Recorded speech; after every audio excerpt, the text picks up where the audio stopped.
In this video, I'm gonna share with you guys some of the secret hacks YouTubers use to make you click on their thumbnails. What is up everyone, Ronnie here. Welcome back to our channel. I'm super happy to be here with you today for another tutorial. And this video is gonna be all about creating thumbnails. I'm gonna share with you 6 proven strategies, 6 things good thumbnails have in common. We are going to talk about 3 visual things and 3 non-visual things that are more like strategies that you can use to improve your thumbnails and most importantly, to get people to click on your videos. All right, as always, I have prepared a little presentation that we will be following along. So without further ado, let's jump into Canva. So like I said, we are going to cover 3 things, 3 strategies, I would say, that are in the domain of graphic design, so mostly visual things, and 3 other strategies that are non-visual, let's call them like that are not particularly related to the way the thumbnail is designed, but mostly what's in the thumbnail, so the content of it. All right, let's get to it. And I would like to start with a question for you guys. Why should you create better thumbnails? Well, that's a very good question. And if we really look into it, I could highlight 3 main reasons why you want to create better thumbnails. The first one of these reasons is that it's pretty much your best bet at getting your content seen on YouTube. Why is that? Well, I gathered a couple of statistics to actually make you understand the kind of scope we are talking about. YouTube has about 2.6 billion users worldwide as of 2022. And on top of that, YouTube has really penetrated the user psyche, I would say, because 62% of global consumers actually use YouTube regularly. 62% of people who buy stuff use YouTube regularly. So that means that's basically the platform, probably the #1 platform where you want to get seen, because that's where everybody is looking for information. So just keep that in mind. Continuing with a few interesting stats, over 500 hours of video content is uploaded to YouTube every single minute. Minute, guys, not hours, not days. 500 hours of video content uploaded to the platform every single minute. What does that mean? Well, that is an outstanding number, and that really shows you that you have no choice but to stand out on this very crowded platform. If you want your content to be seen, you need to do something about it. You cannot just rely on putting your video out there, maybe finding an interesting title and hoping, praying the gods that this content will get discovered, because it probably won't if you don't do something about it. So really taking care of your thumbnail, like I was saying, is your best bet at getting seen, all right? Let me give you one last piece of statistic that should really influence the way you design your thumbnails. And that is that 63% of YouTube's watch time comes from mobile devices. So the phone is where people consume most of their YouTube videos. So that is a very important piece of information to remember, because it means you probably want to design your thumbnails for mobile first. You need to optimize these thumbnails for someone who will be watching them on a mobile phone, meaning a much smaller screen and the thumbnail being about this big or this small on their phone. So keep that in mind. All right, moving on to the second reason why you need to create better thumbnails. The first one we have established is because it's pretty much your best bet at getting seen, getting noticed on platforms like YouTube. The second one is that our brains process images much faster than text. Actually, there are studies that show that our brains can process images 60,000 times faster than text. So what that means is when people are just scrolling their YouTube feed to find a new video to watch, the visual is what should stop their eye, okay? So they will be scrolling and scrolling and scrolling up until they see a visual that catches their eye. And they haven't read anything at this moment. They're simply scrolling and their attention is being grabbed by an image. And sometimes, most of the time, you won't really understand what it is that caught your attention, that stopped the scroll, but it has to do with the visual, because our brains process images 60,000 times faster than text. So that's the second reason. Now, the third reason is that people still judge the book by its cover. And that's just the way it is. Though we know we shouldn't, we still form our first impression of a business, of a creator, of a piece of content based on the first impression we get from it. And on YouTube, the first thing people will see is actually the thumbnail. The thumbnail will be a still image that will stay still for a couple of seconds or milliseconds, not even a full second, before the video starts playing, but they will see the thumbnail when they're actually scrolling. So keep that in mind. First impression matters, particularly on super crowded visual platforms like YouTube. So I hope this little introduction, which I believe was important to set the tone of why you should create better thumbnails, gives you a little bit more understanding of the uber importance of putting more effort into your thumbnails. Now, let's jump into the heart of this video and let me bring one by one the 6 different strategies to create better thumbnails. The first strategy is to show expressive faces, okay? To show emotion by showing your face in the thumbnail of the video. This has several purposes. The first thing, if you are a YouTuber like us who are trying to develop their personal brand and you appear in most of your videos, like talking head videos like you are seeing right here, then you get familiar with that particular creator, or in our case, creators, because both Diana and I create videos for the channel. So seeing a familiar face in your YouTube feed might influence the decision of clicking on the video and watching the video, consuming the content. So showing expressive faces has been proven to work. So let me give you or show you a couple of examples of different thumbnails. When I say expressive, I refer to emotions, okay? There are 6 basic emotions that could pretty much sum up all of the different types of faces, expressive faces that you can encounter on YouTube thumbnails. The first one is happiness, okay? Happiness, like we see the first thumbnail right here, Gary Vee being ecstatic, is super happy, okay? Happiness, a very typical one, it's a positive emotion. It triggers some kind of reaction in the viewers. If they see someone happy, they immediately feel happy. They receive good vibes from the thumbnail, okay? So happiness is a very powerful emotion that will move people to action, to actually click. The second one is the opposite of happiness. It's sadness, okay? Sadness also intrigues people and moves people. Why is that person sad? Why is she crying on her thumbnail? That must be for a good reason. I need to click on that thumbnail. I need to get to that story. Okay, so sadness also moves people, probably out of curiosity or out of compassion. We want to know what happened. The third emotion is surprise. When I do my crazy faces like this, it works because it means there is something amazing in this video, in the content of this video. And you too can discover this amazing thing if you click on the video. So surprise is surprisingly working well on YouTube thumbnails. So you see here, this creator right here, she has a very surprised face like, oh, what's going on? Moving on, continuing with other emotions. Fear is another one of these powerful emotions that will drive people to action when correctly executed on your thumbnail, because fear will probably create tension or curiosity as well. What is this person afraid of? Like, what happened to them? Why are they so cringy or so tensed on that photo? So they want to know. That sparks curiosity. The next emotion is anger. Okay, so we see Will Smith right here being angry at something. We don't really understand what it is right now, but it's intriguing. I want to know. I want to click, I want to know more. And then the last emotion that YouTubers use to generate action is disgust. Okay, it also triggers people's curiosity. People are usually attracted to the extremes. So if you are overly happy, or if you are overly disgusted, or if you seem to be completely scared,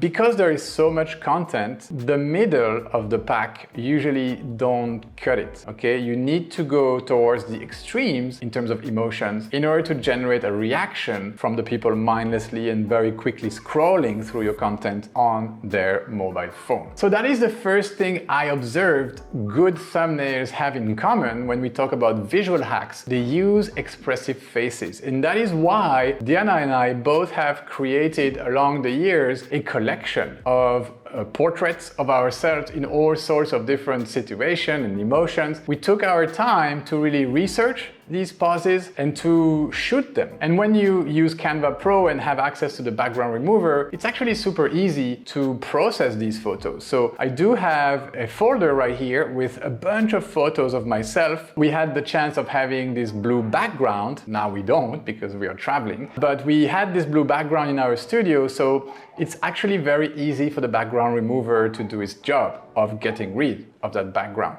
But if you can, I would really encourage you to find yourself like a well-lit place, maybe in front of a window. If you have lights at home in your studio, or if you have a ring light, use that. Light yourself properly. And even if you don't have a good camera or if you don't have professional equipment, just use your smartphone, clean the lens, and shot a lot of different portraits of yourself expressing different emotions. Maybe make a list of these emotions and try your best to express fear, disgust, I don't know, like you will figure it out. But these photos have been super useful on thumbnails that we use on our YouTube channel, and we've been doing that since a very long time. And it works, people react to them, and our video gets clicked on.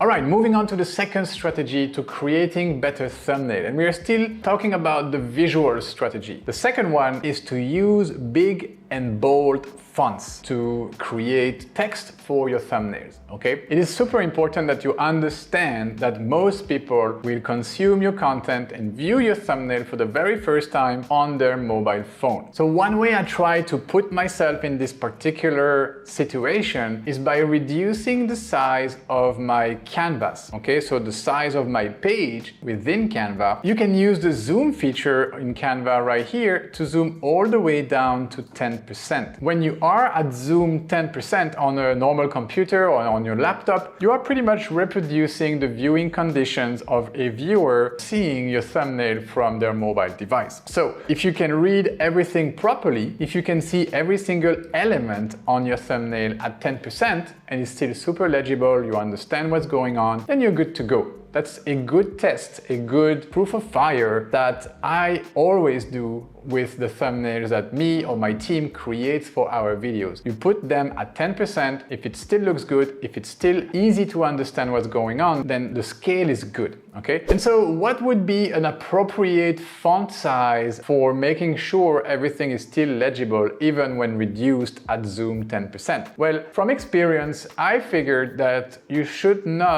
probably should not go lower than 130 or maybe 120 depending on the font you are using. But I found that 130 for the fonts we are using is a really good measure. So we will have some text at about 130, then we will have some bigger text that are more important on our thumbnails at size 250, and sometimes we go up to 300 and something to make it really bold and visible on the thumbnail. Also, when you create text for your thumbnails, try to keep it to the bare minimum. 3 to 4 keywords, very well chosen keywords that you know people will react to, is usually enough. Try not to go too much. Like, we don't want to see a paragraph on your thumbnail. In my opinion, if you could even go without any word, in many cases, that would be the ideal scenario. But I've seen many creators, and I have experienced myself as well, with thumbnails that don't have any words. And these prove to be working quite as well. So limit yourself to 2 to 3 keywords, very well chosen. And one common mistake I've seen people do again and again when it comes to adding text to their thumbnails, the mistake is to grab the most important keywords from the title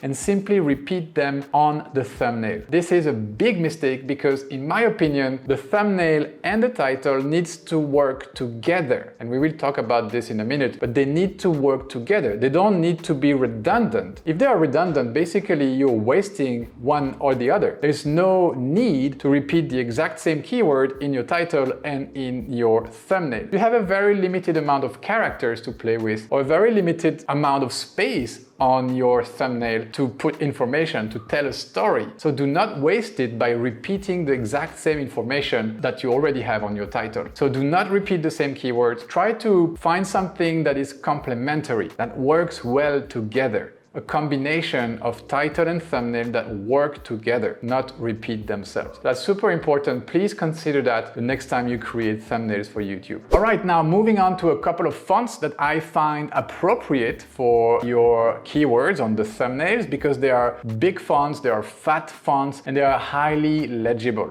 especially when they're used in all caps, which I would always almost recommend that you use your keywords in all caps for your YouTube thumbnails. Do not try to play around with lowercase, it's less legible. So the idea here is that you want the maximum legibility, so use a big font, use a big size, and put everything in uppercase.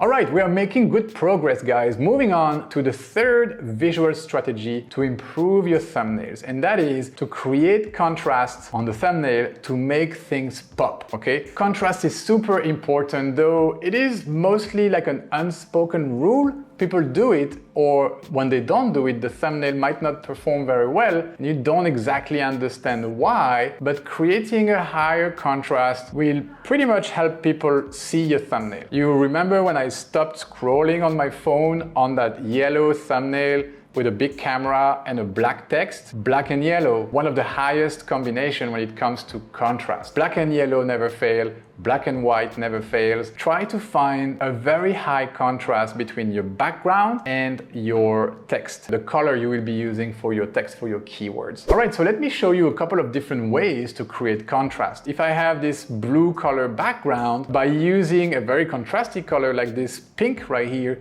it creates contrast. So that's, I would say, the most basic way of creating contrast. Now, if you want to have the text with the same color of your background or a very similar color, a common trick is to have an overlay, like a colored overlay or a colored shape behind your piece of text, like I did in this case. So there are two ways of doing something like this. You could use the effect button and simply use the background effect, or you could just actually add an actual shape. So by going into your Elements tab, you could find a shape.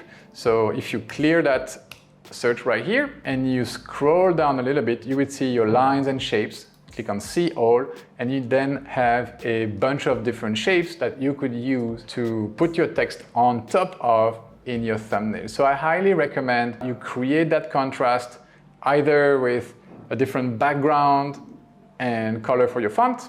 That's the easy way. The second most easiest way is this one, by adding a shape behind your text.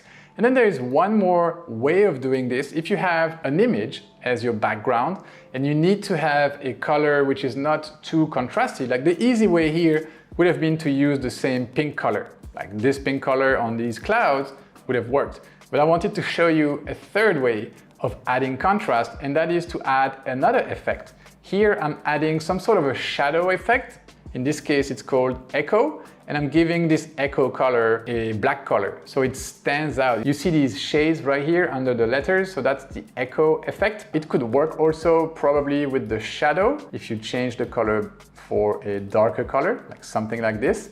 But I found Echo to be working much better. So creating contrast, it's not a one-way street. There are different ways you can create that contrast, but always look for contrast for your fonts. All right, we covered the three visual strategies. Now we are going to move on to the non-visual strategies, the part which is more about the content that you put on your thumbnail. But before we do so, now would be a very good time to hit that like button, guys. This is by far the best way you can support us as creators. This will give us more visibility on the platform, push the video further, and help us doing our job. So yeah, hit that like button. Subscribe to the channel as well if you haven't done so yet. We publish 2 new videos every single week, one from me, one from Diana, and that is for you to learn about Canva. All right, back to the video. Let's wrap it up with the 3 non-visual strategies to create better thumbnail. The first one of these non-visual strategies is to use your thumbnail together with your title to tell a story. Okay, so this is a crucial one, probably the hardest one to implement of all of the strategies I will be talking about today. Because creating a story with just one image and one sentence, short sentence that be, it's not an easy exercise and it takes a lot of practice to get it right. So I just want to show you a couple of videos from our channel that did this pretty well in my opinion. The first one is this one, the Marie Kondo Yo Canva one. Okay, so we had fun with this one. This video was actually titled 10 tips to stay organized in Canva with folders. And when you look at this combination of thumbnail plus the title, it does tell a story. It tells the story of I'm going to learn how to organize my Canva account by watching this video, Marie Kondo style. So probably clean it up, probably delete a lot of things. And the thumbnail shows like some drawers and some Canva designs, and they seem to be organized. And of course, I look like Marie Kondo. Okay, put my face on Marie Kondo's photo. That was a great one because it's funny, but also when you look at it, you kind of understand what the video is about. If you can sum up the essence of your video with your thumbnail, you are up to something very good. Okay, let me show you the thumbnail of another video that has been performing very well lately on our channel. And I'm talking about the episode 18 of What's Hot in Canva. So this thumbnail says, Canva just got better. And I'm like, surprised. Like that's the surprise emotion, in case you didn't notice. And happy and surprised, or happily surprised. It's up to you, you can decide. And the title here is 8 new features you should know about. What's hot in Canva, episode 18. So this thumbnail is very good because it kind of tells the story. Canva just got better. Amazing things inside this video. Okay, so it creates that tension, but also it warns the viewer, okay, you are about to discover something new. Like the way Canva just got better. And when you read the title, 8 new features, like that's the first thing you read. Okay, I want to watch that because I work with Canva all day. I follow Ronnie and Diana's channel, and I know they are bringing up the good updates regularly. And that's one of these videos, okay? The episode 18 right here in the corner indicates that's the series. That's the What's Hot series that we know. It's also the second part of the title, What's Hot in Canva, episode 18. So this thumbnail was performing super well for the first week or so we published this video, and we managed to get to 15,000 views in a couple of days, and the video is still amassing views as of today, which is pretty amazing. So this shows you how a simple thumbnail can actually tell a lot, communicate a lot. All right, let me show you a few other examples, this time not from our channel but from other YouTubers out there that in my opinion have created thumbnails that tell a very good story. So I have compiled 3 right here. The first one right here, my logo design process. Okay, this video gathered over 1 million views, and the title is How to Design a Logo from Start to Finish. So notice how they didn't use the same keywords from the title on the thumbnail. It's a completely different set of keywords. They have 4 keywords, my logo design process. And also the thumbnail absolutely tells a story. You see a designer with a computer sketching, and then we see a close shot of what that person is actually sketching. And then we see the process of the logo turning into its final version. You see all of that in one single thumbnail. So that's actually a very, very good thumbnail, and it works super well with the title, How to Design a Logo from Start to Finish. It's catchy. It brings a very clear answer to a pain that people might be struggling with. How do I design a logo from start to finish? What's the entire workflow? This video not only promises you to show you so, but the thumbnail tells that story. So very good thumbnail and title combination. The second one right here, make $4,000 per day posting rain videos. Step by step, maybe tutorial. I don't have the end of the title, but the thumbnail is really good because it's pointing at like a window that has some rain on it, and he's holding a bunch of $100 bills, and he looks super happy. There are some dollars floating in the background. So this thumbnail actually tells a really good story. No keywords whatsoever on this thumbnail, so you see how powerful a simple image, a well-chosen photo, plus a well-chosen combination of elements on your thumbnails, like the money,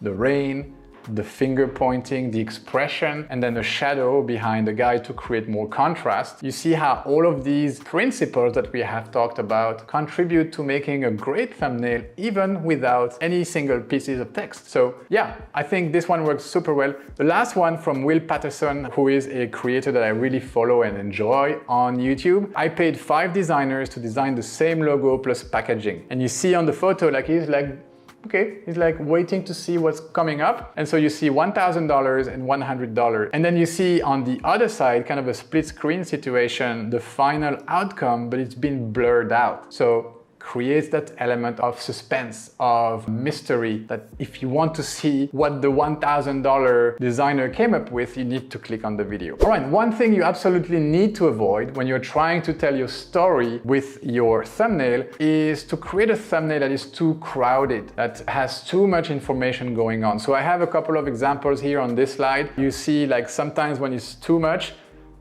it's like overwhelming and you don't know what to read, you don't know where to click. So try to avoid overcrowding. Usually less is more. If you can create a thumbnail that is quite minimalistic with just the right amount of information and especially text, you see how they went overkill with the text. Like, these thumbnails have easily more than 6-7 different keywords. That's way too much. Okay, so avoid that at all costs. All right, so making our way through the different strategies here, guys, we are already at strategy number 5 to create better thumbnails. This is the second one, non-visual strategy. And this is something we already mentioned. You want to try to create mystery or intrigue in your thumbnail or in your thumbnail title combination, okay? I'm gonna jump straight into a few examples that I found on YouTube. The first one right here, it's a very common one, a big arrow pointing at something, and try this. Try what? Like, make your videos way better with these simple editing tricks. The title and the thumbnail are super catchy. If I am into video editing, I recognize this is Premiere Pro and I want to get better at Premiere, I want to watch this video. I want to know what are these tricks that will make my videos way better. And they are simple on top of that. So this is a very effective thumbnail that video will get a lot of view. I would bet on that. The second one, also a tutorial about Premiere Pro, 5 most dope music video effects Premiere Pro. You are missing something. So you are missing on something. So watch this video to actually not miss that something, okay? So that's another common strategy. You are missing on something if you're not watching this. And if you see the image, you see the drummer has like 8 different arms. So how do you create that effect? The video kind of promises to help you get there with the tricks and the tips inside the video. And the third thumbnail we have here uses a very similar strategy than the first one I just showed you, hidden gem.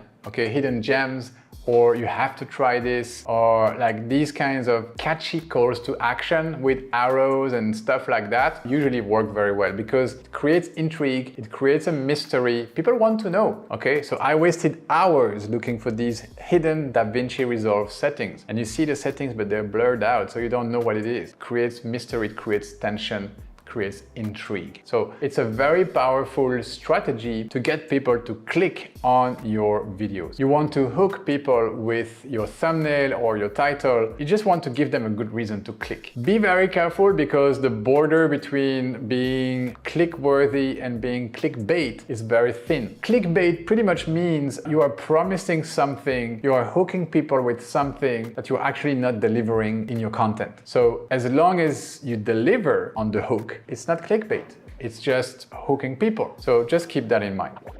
All right, the last strategy I have for you guys, it's something that might actually surprise you, but the strategy is to spend at least 50% of your time designing your thumbnail or crafting your title. 50% of the time. So meaning the entire time you dedicate to one particular video, including editing the video, conceptualizing the video, maybe writing its content, 50% of that time should be dedicated to your thumbnail and your title, meaning you will not get it right the first time. You will create a bunch of different iteration variants of a specific thumbnail. Typically, our graphic designer, when she submits a bunch of thumbnails to us, it's at least 4, 5, 6 different thumbnails with little variations, and Diana and I always choose the one that we believe is the most convincing. And often also we use the other variants to run A/B testing via a software that we use called TubeBuddy. It allows you to swap and create A/B tests for your thumbnails. So we actually can compare the different variations of these thumbnails and see what our audience reacts the most to. So why should you spend so much time on creating your thumbnail and crafting your title? Well, because like I said at the beginning of the video, these really are your 2 only options to stand out on a platform like YouTube. The 2 different ways of getting your content seen is 1, to optimize your title, optimize it for search or for something that would resonate with your particular audience. So that's your title. And 2, it would be to create very catchy thumbnails that people will want to click on. Those are your only only two options. There's no other things you can do really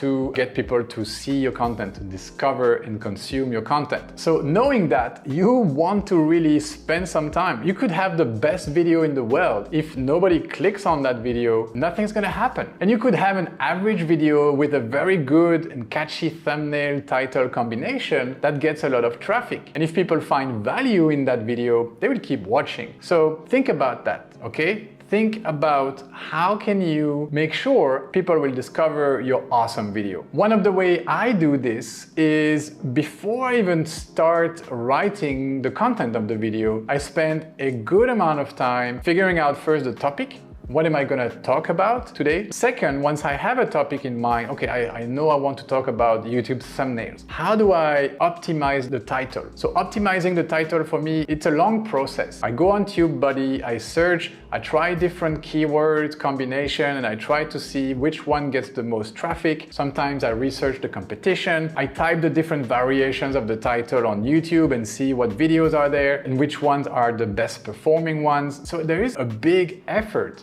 behind finding your title. So spending a lot of time figuring out my topic and then optimizing my title. And then I spend at least as much time designing a draft for the thumbnail. And I send that draft concept to our designer who will turn that concept into an actual good-looking thumbnail. Okay, so that's to be very transparent about our process. I know other YouTubers, creators like Mr. Beast, for example, I've seen that in one of his keynote presentations, regularly spends more than $10,000 to create one thumbnail, or maybe one or two, like two variants of the same thumbnail for one video, because he understands, he realizes the importance of the thumbnail in the process of getting views. If your thumbnail sucks, nobody's gonna click on your video.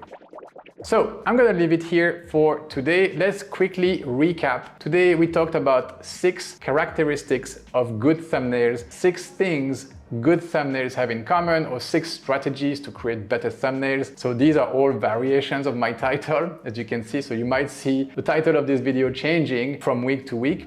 Now you know why. So 3 visual strategies: show expressive faces, use bold and big fonts, use contrast to make things pop, and also 3 non-visual strategies: tell a story with your thumbnail and title, create mystery or intrigue, and spend at least 50% of your time optimizing these 2 things: thumbnail, title. And guys, if you enjoyed the content of this video about creating better thumbnails, know that we have a class on Skillshare titled Create Irresistible YouTube Thumbnails with Canva. In that class, we teach you some of the things I told you in this video, plus many more. And we go about creating actual irresistible thumbnails. The class is about an hour and a half long. It's part of the Rondi Bootcamp. We'll leave a link in the description for you to enroll in the Rondi Bootcamp. And you can get into that bootcamp for free by using our free 15-day trial for Skillshare. So the link will be in the description, and I hope some of you will sign up for that because the content